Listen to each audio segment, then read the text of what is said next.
Hello again, Luke Bugg, the Geek of Steel here, and I'm back for another episode of the Podcast of Steel, a solo episode, and this one is my spoiler-free review of Supergirl. I got to see the film yesterday. I am not over it. I'm still smiling. I have got pages of notes. Some are easier to read than others. I've tried writing down quotes. I've tried writing down scenes that I adored, story points, plot points, things that I didn't like as much as I thought I would. But overall, I am very, very happy about my experience with this film. So I guess we can just dive right into it. But before we do, actually, let's go back a couple of weeks. For the past few weeks, thanks to Warner Brothers UK, I've been to London for a few experiences. The first was to be a part of a 4DX screening. Now, I've not done 4DX before. That is where you sit in a chair and that chair goes up and down, left and right. You get water and cold air and smoke thrown at you. It is an experience, to say the least. It really makes you a part of the movie. And we got to see we saw the bus scene. We saw a few other moments as well. But yeah, it was surreal. And I would like to see a whole film in that way, I think. It really brings something special to the theatre experience. And then last week, I went to the fan event in London at Leicester Square to walk the blue carpet and have an amazing time with Superman and Superman Girl fans from around the country. And we all got to see 30 minutes of the movie. And it was edited down. Now that I've seen the whole film, I know what was cut out. But we saw some of the intro of the movie. We saw some scenes of Ruthye and her family. We saw some space scenes, we saw the space bus, and we saw Lobo. And it was a tease for sure, because after that had finished, I really needed to see this film. And I have now, so I'm happy, but I will be happier when I get to see it again. This film, one that we've been waiting for quite some time. This time last year, it was the summer of Superman. And now, it's the summer of Supergirl. When we got that Superman film last year, and we had that end scene with Kara turning up at the end, I think everybody then felt that excitement for this character, this new character, and Millie's version of Supergirl. And the wait has been long, but worth it. Seeing Millie in trailers and seeing her in interviews and waiting for this film to be released, it was a journey, to say the least. But now I have seen the film and others have. The general review is that everyone's been having so much fun with this film, which is what a cinema should be. It should be fun. I've said this time and time again, that you go to a cinema experience to be told somebody else's story, and you get that from this film. Now, as I said, I've got notes. I'm going to try and not give spoilers, but there will be some spoilers, I think, towards the end, but I will give you full warning. My notes, as always, they start off quite tidy, and they get very messy towards the end. I think I can understand some of my notes, though. Maybe not the quotes that I tried to write down, but I'm just going to talk about the things that I felt from this film. So the story, the direction, the music and the costumes and the action and so much more. But let's begin with the story.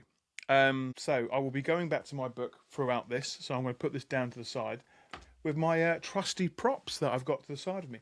So we know now that this film is based on the Woman of Tomorrow.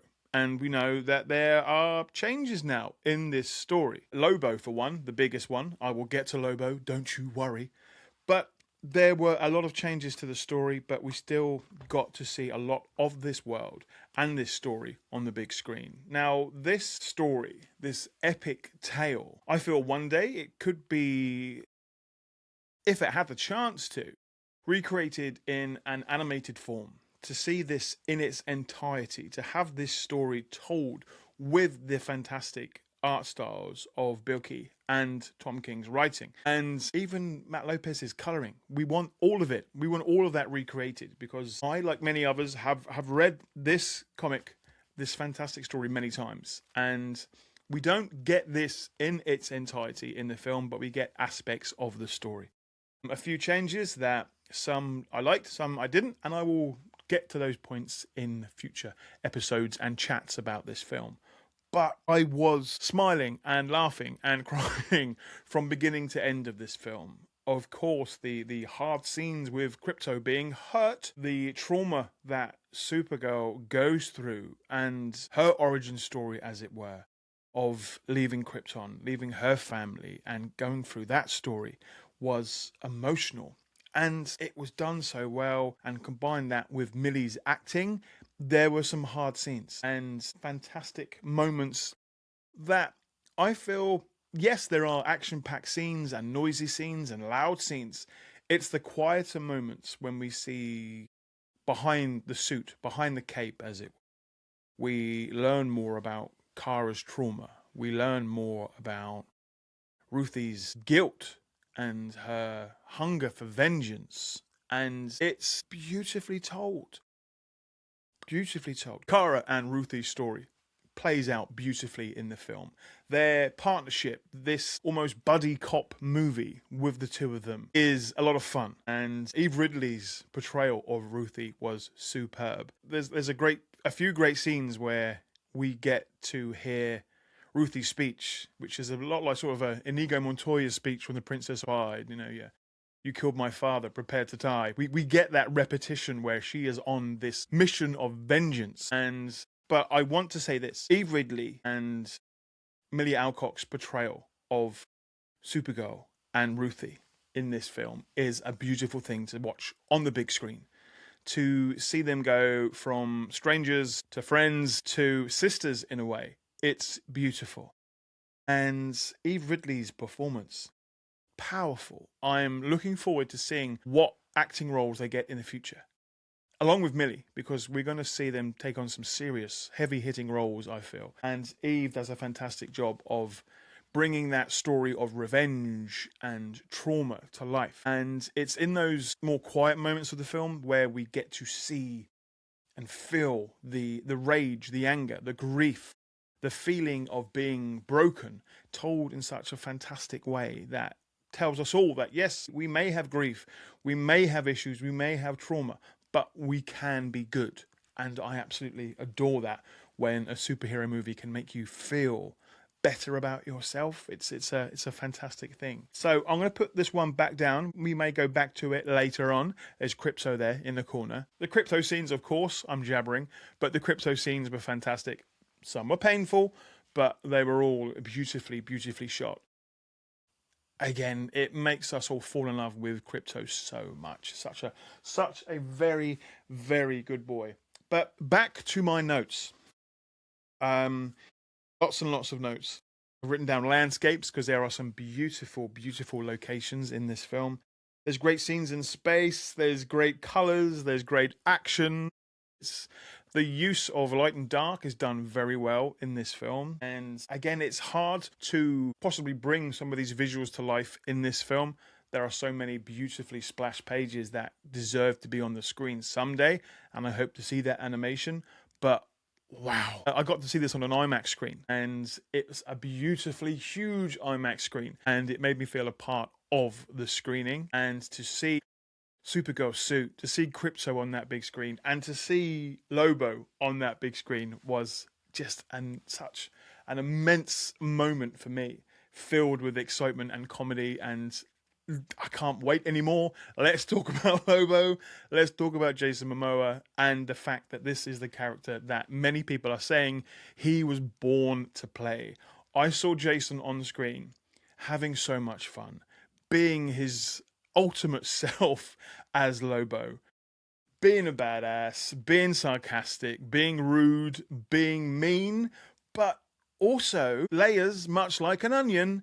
He had some softer sides.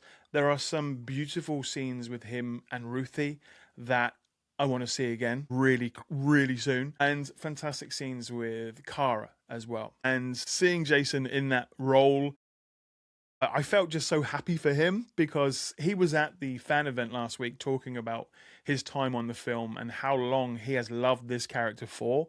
So I feel that he is the only person that could possibly play Lobo on the big screen, and he did such a fantastic job, and I can't wait for more people to see it. But without me spoiling too much about what he gets up to and the lines that he gives out, he was, just absolutely perfect. But one line that he did give that I did write down. He says, "I'm very proud of you," to somebody. And saying you're proud of someone can mean so much to somebody. Whether that come from a mother, a father, a work colleague, or Lobo, that is a statement that you take on and you can feel it in your heart.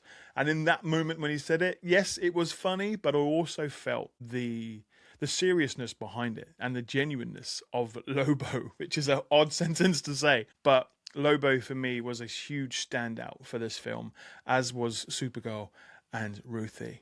But let's talk now a bit about Kara, about Millie Alcock's portrayal of Kara, and both the young and the present day, as it were, because we do get flashbacks to Krypton. Argo is beautifully portrayed on the screen. Krypton, we didn't see much of that in the 2025 Superman film, but Krypton looks gorgeous in this film. I cannot wait to watch this again, and when this film comes out on DVD and Blu-ray, support physical media, I need to pause the screen and just look at all the details of these gorgeous buildings and these sets and these props. It looks luxurious. It looks elegant. There are hints of Japanese architecture and decoration, but also what looks to be an absolute paradise. And the fact that this scientific and futuristic world implodes and is destroyed, it shows you that life can look good from the outside, but it's not doing well on the inside.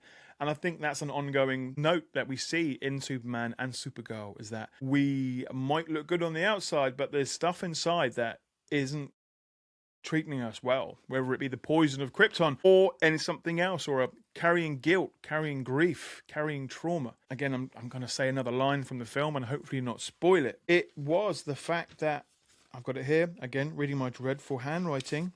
Grief is a killer. Grief is a killer. Deep writing, fantastic writing. Again, this movie, it's got elements of the original story, but there are new twists as well by Anna Nagura, and it works. It all works so well, and I'm ready to go off and see it again. But I keep going back to the fact that I'm just so happy about this film. I'm so joyful about what I saw and what I got to experience, and the fact that it has been a year now, a year of hope from 2025, and more people are supporting Superman. More people are supporting DC Comics. And it's a beautiful thing to witness. I, like many other Superman fans over the years, have seen actors and stories come and go. And we've had joyful moments. We've had moments that could have been better. But right now, we feel in such a joyful era, I feel, to be a Superman fan. There are new fans coming to the franchise. There are old fans coming back. And it's just great to be in a room where everyone was enjoying Superman, the movie, and Supergirl, that were wearing Supergirl and Superman t-shirts and enjoying being part of this cinematic experience, which I'm still, again, thinking about and not wanting to share spoilers. But let's go to a line. Let's see if I can find something. Right, without spoiling stuff, I loved anything that was to do with space in this film. The different planets, the different suns, the different aliens that we see. So many different types of alien. Cute, scary, gross, scary, very scary. But the use of CGI and animatronics and real props was wonderfully done. I felt lost in scenes. I felt like I was part of this space journey, going from planet to planet. And hearing the spaceships, hearing the explosions, hearing the battles and everything that went along with it was an absolute joy. Sometimes I find it hard to pick out some noises over dialogue, which is why I love to have a film with subtitles. So I'm looking forward to going back to a screening soon where I can see all the dialogue on the screen, because there is some beautiful dialogue that I know will be shared across the internet soon. Yes, we did have that fantastic David Corenswet speech at the end of Superman. We get some fantastic moments with Kara. She gets her own moments where she can divulge wisdom, talk about what it is to feel grief, to feel regret, to talk about loss, which is something that I love to witness in films. It brings me, again, closer to the story and makes me more emotional.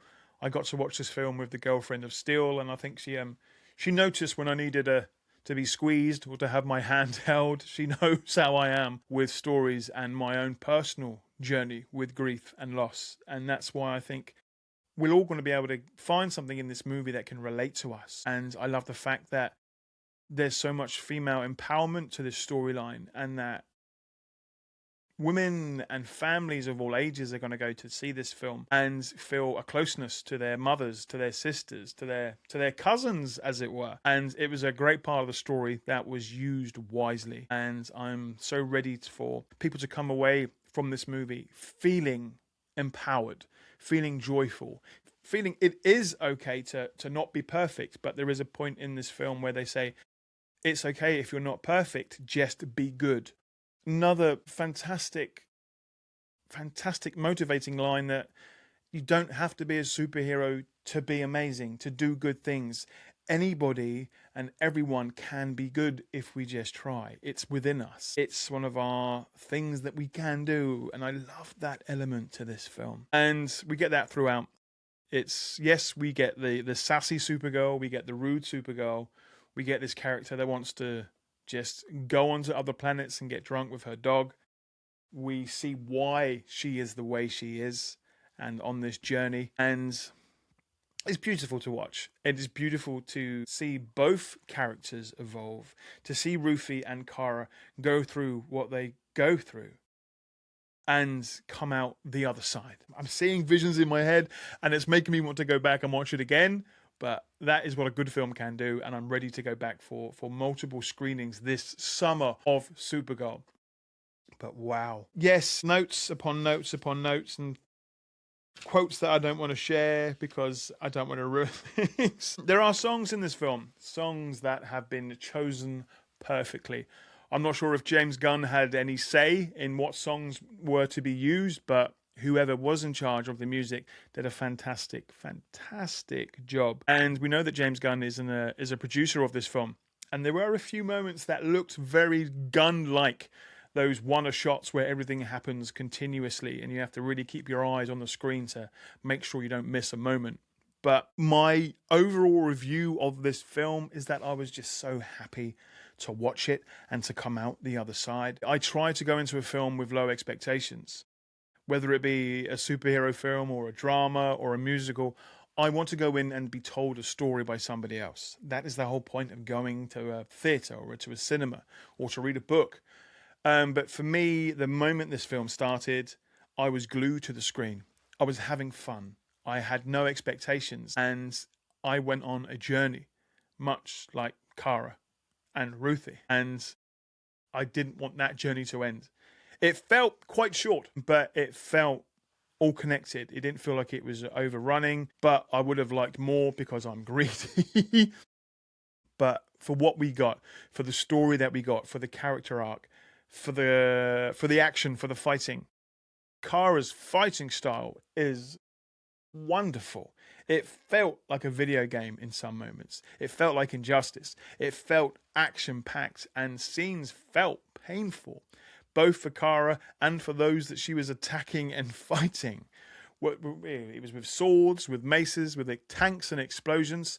But what I feel that we see from Kara and her version of Supergirl, she does not hold back at all. And I think from that we can get to see what we might get from Superman in the future. Even Kara's heat vision seemed more intense than Cal's, than Clark's, than Superman's. And the fact that she doesn't hold back. She goes for it. She does not hold her punches or her kicks or headbutts or anything.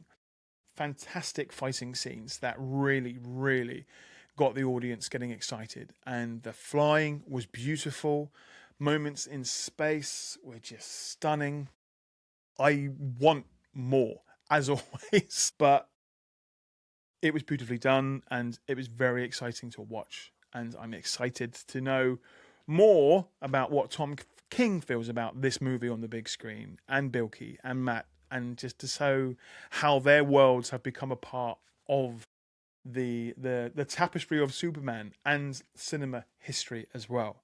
1984 is when Helen Slater's Supergirl film came out, and it was a great film, had its bad points, we know that, but this is a Supergirl for this generation.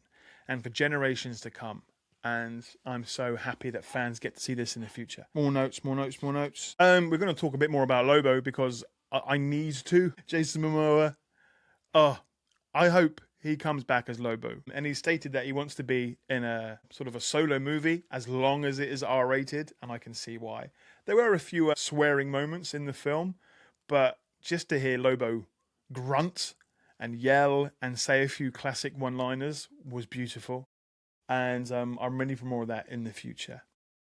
Now, the villains in this film, yes, there were quite a few of them. They were a little bit, I wouldn't say forgettable, but the story is clearly on Kara and Ruthye. And I'm so happy about that because those were the characters that I wanted to see in a Supergirl movie. I didn't need to see too many villains. I wanted to see Supergirl, firstly, and Ruthye as well. And we get that in a fantastic, fantastic story. Visually exciting, emotionally packed. I need to go and see it again. And I'm ready to speak with more of you about what this film means to you, about what Krypto did to your feelings with that emotional roller coaster. But just to talk about this movie more in general. Musically, visually, it was great. I'm still happy. I'm still smiling. The journey that we will go on through this film.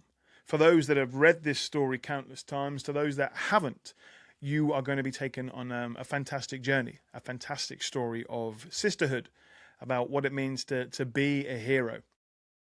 But if we can talk a little bit without spoiling, David Corenswet's scenes, that's correct, scenes. We had some beautiful moments there. And it was just good to see him back on the big screen in certain situations. And I need more of that because I've missed it. He just makes me smile internally when I see David Corenswet as Superman. But another role that really stood out, David Krumholtz's portrayal of Kara's father. There is one scene where it's all in Kryptonian or Kryptonese, depending on where you stand on that. But it is emotional. It is powerful. It's those quiet moments of the film where you really feel for the characters and you really become a part of the story. And there is, okay, I need to talk about it. There's a spoiler coming. If you want to skip this, then please skip forward a couple of minutes. There is a moment where we see Kara fly into the void of space where, as we know, nobody can hear you scream. Kara is in a bad way and she flies up into space and she screams and screams and screams. You can feel it. You can feel that, but you can't hear a sound. But what you can see is one tear come away from her face in zero gravity. And it hit me like a rock. Beautifully shot, beautifully lit.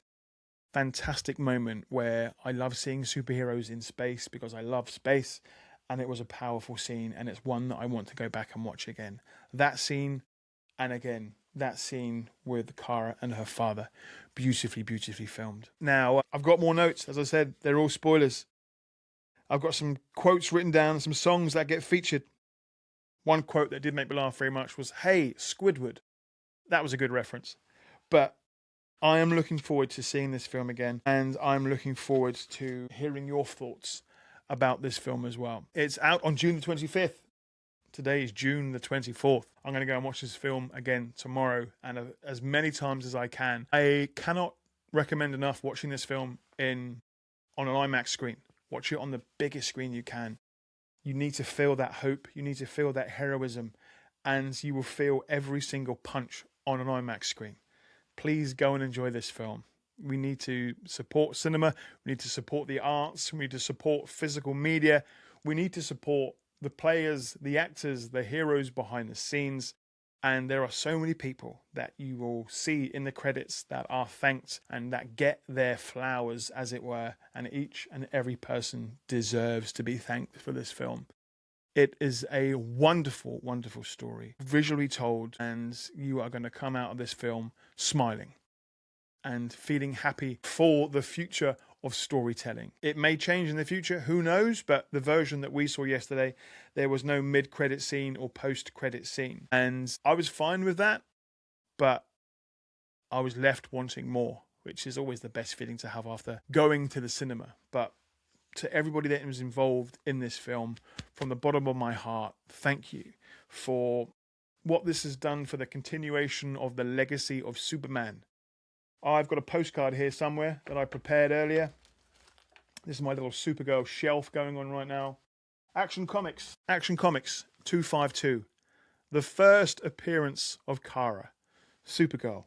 I don't own this comic yet, but I would love to go back in time and see boys and girls read this comic for the first time and think, wow, this is exciting times. Because this film is exciting. And we are, again, living in exciting times. We've got Man of Tomorrow coming out next year. And that is something that gives me so much joy. But Supergirl now is on the map. Superman's wonderful, wonderful, sassy, exciting, heroic cousin. I'm ready for the future. I'm ready for more Supergirl, and I can't wait for years to come to be talking more about these heroes. That was my spoiler-free review. I've still got things in my head that I want to say, such as Kara's suit, amazing. Kara's boots, amazing. That cape, amazing.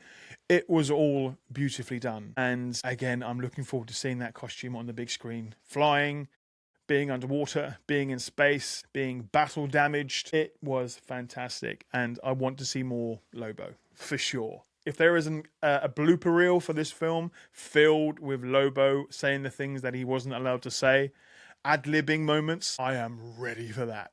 That would be worth the price of the Blu-ray and the DVD. Man, he is the perfect Lobo. I have been your host, Luke Bugg, the Geek of Steel. Thank you for watching. Thank you for listening. Thank you for allowing me to share my passion for escapism, whether it be with comics, books, or films. Superman, for me, is an escape.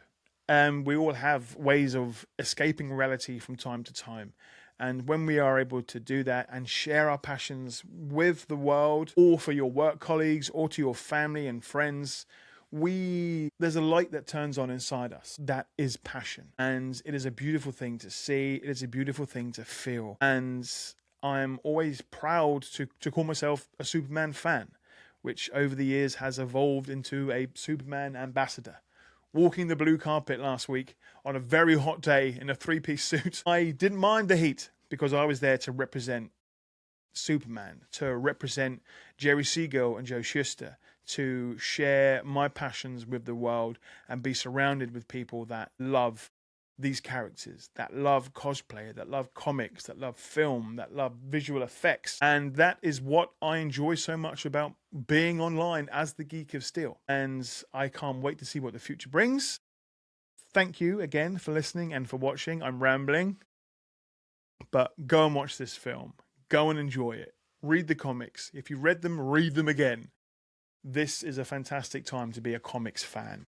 The artists and the writers and the colorists are getting recognition. They're getting thanks. They're being invited to sets. They're being invited to the premieres. They are being acknowledged for the hard work that they are doing, and that is a beautiful thing to see. I am your host, Luke Bugg, the Geek of Steel. Thank you for watching and for listening. Please like, comment, subscribe, share, all those things, and I'll be back very soon. Talking about Superman, talking about Supergirl, and crypto, and comics, and joy, and passions. Have a good day.